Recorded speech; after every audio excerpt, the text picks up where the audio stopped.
అల్యూమినియంతో మనిషికి విడదీయరాని సంబంధం ఏర్పడింది. అల్యూమినియం పాత్ర లేని ఇల్లు లేదు. అంతగా మన జీవితాల్లో నిండిపోయింది లోహం.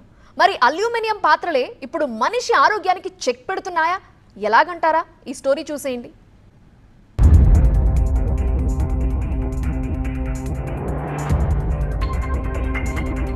200 ఏళ్ల క్రితం డెన్మార్క్ శాస్త్రవేత్త హన్స్ క్రిస్టియన్ ఆర్స్టెడ్ ఈ లోహాన్ని కనిపెట్టాడు. అప్పట్లో ఇది బంగారం కంటే ఎక్కువ ధర పలికింది. ఎప్పుడైతే పారిశ్రామికంగా ఉత్పత్తి చేయడం ప్రారంభించారో ఈ లోహం ధర తగ్గిపోయింది. ఎంతగా అంటే అల్యూమినియం దెబ్బకి మట్టి, ఇత్తడి, కంచు, రాగి పాత్రలు కనుమరుగయ్యాయి. భూమిలో విస్తారంగా లభించే లోహాల్లో అల్యూమినియం 3వ స్థానంలో ఉంది.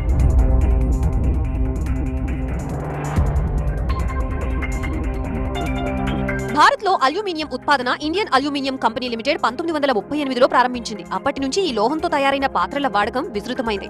దేశంలో ఈ లోహంతో చేసిన పాత్రలు సామాన్యుల వంట పాత్రగా పేరు పొందాయి. ప్రస్తుతం అల్యూమినియంతో తయారైన ఏదో ఒక పాత్ర ఉండని ఇల్లు లేదు. ఈ పాత్రల్లో వండిన ఆహారంలోకి అతి సూక్ష్మ మోతాదుల్లో అల్యూమినియం చేరిపోతోంది. తరచుగా ఈ ఆహార పాత్రలో వండిన ఆహారం తిన్నవారి శరీరాల్లోకి ఈ లోహం ప్రవేశించి అనారోగ్యం కలిగిస్తోంది. సపోజ్ పారాసెటమాల్ ఉంటుంది, ఒక 500 mg డైలీ తీసుకుంటున్నాం. సేమ్ ఒక నెల తీసుకుంటే ఏం కాదు. బట్ 60 tablets వన్ సడన్ తీసుకుంటే ఏమవుతుంది? కష్టమవుతుంది. So this is the accumulative process అన్నమాట. ఆ బాడీ కెనాట్ హ్యాండిల్ దట్. అందరు చెప్పారు ఇంతనే ఉంది కదా, ఇంత ఇంత ఇంత ఇంత కలిసి సముద్రం అవుతుంది. ఈ లోహం ప్రత్యక్షంగా గాని శరీర నిర్మాణ, పోషణ ప్రక్రియలో గాని ఏ విధంగా ఉపకరించదు. కడుపులోకి వెళ్లిన అల్యూమినియంలో 0.01% నుంచి 1% వరకు జీర్ణకోశంలోకి చేరుతుంది. శరీరంలో పేరుకుపోయిన ఈ లోహం మూత్రపిండాలు, మూత్ర విసర్జనలో తొలగించబడతాయి. బ్రిటిషర్స్ మన భారతీయుల మీద ఎక్కువ హింస చేయడానికి, ఏమీ మందుగుండు లేకుండా, ఎలాంటిది లేకుండా చంపడానికి అల్యూమినియం పాత్రల్లో వంట వండి ఖైదీలకు దాంట్లో పెట్టేవాళ్ళు. అదే ఇప్పటికీ జైలులో కూడా ఆచరిస్తున్నారు. అల్యూమినియం పాత్రలలోనే వండుతున్నారు.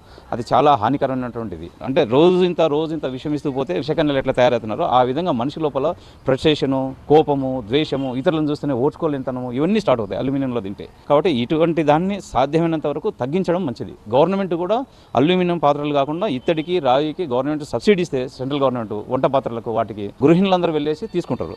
మనిషి వారానికి వారి శరీర బరువులో అల్యూమినియం ప్రతి కిలోకి 2 మిల్లీగ్రాములు మించవద్దని ఐక్యరాజ్య సమితి సంస్థ FAO వెల్లడించింది. పరిమితిని మించి ఈ లోహం శరీరంలోకి ప్రవేశిస్తే ఆరోగ్యానికి భంగకరమే అంటోంది. అల్యూమినియం లోహానికి శరీర కణజాల్లో పేరుకునే స్వభావం ఉండటంతో ఎముకలు, మెదడు వంటి అవయవాలు దెబ్బతినే ప్రమాదం ఉంది. ముఖ్యంగా కిడ్నీ జబ్బుతో బాధపడే వారిలో ఈ లోహం విసర్జన పూర్తి స్థాయిలో జరగదు.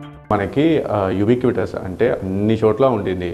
మనము గాలిలో, నీటిలో, మనం వాడే పదార్థాలలో, తినే తిండిలో, ఈవెన్ మనం వేసుకునే డ్రగ్స్లో కూడా ఇది ఒక అల్యూమినియం అనేది చాలా విరివిగా అవైలబుల్ ఉండింది.